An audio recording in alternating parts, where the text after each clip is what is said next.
I'm Rantasmo, and Bromantic Comedies need more gay. In its purest form, a romantic comedy uses the tropes, conventions, and general structure of a traditional romantic comedy, but centered around the platonic friendship between two straight men.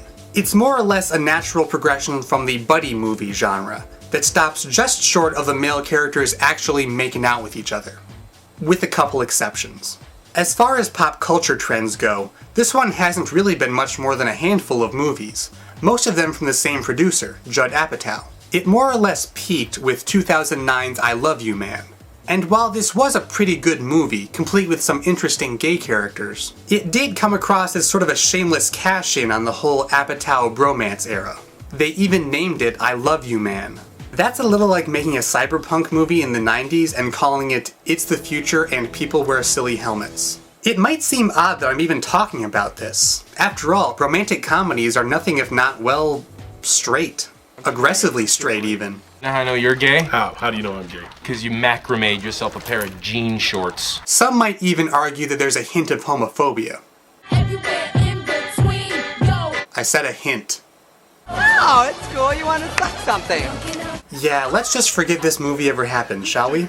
But the thing about being aggressively straight is that it tends to make people wonder if you're not overcompensating for something. Take the movie Superbad.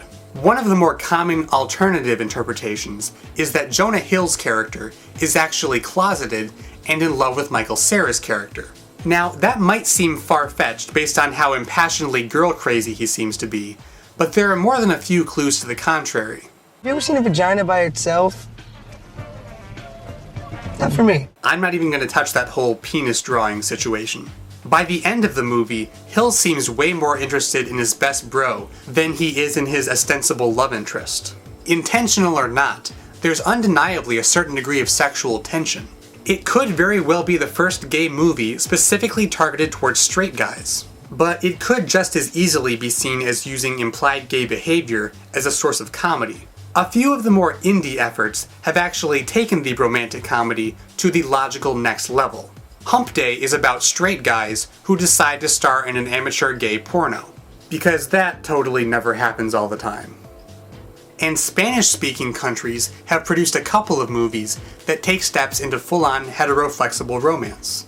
Is the romantic comedy a sign of increasing gay acceptance among straight men? Or is it just a subtle way of playing upon homophobia for the sake of a few laughs? Well, as is usually the case, I think it all sort of depends on what movie we're talking about. Oh, it's cool. You want to suck something. He was in Tommy Boy.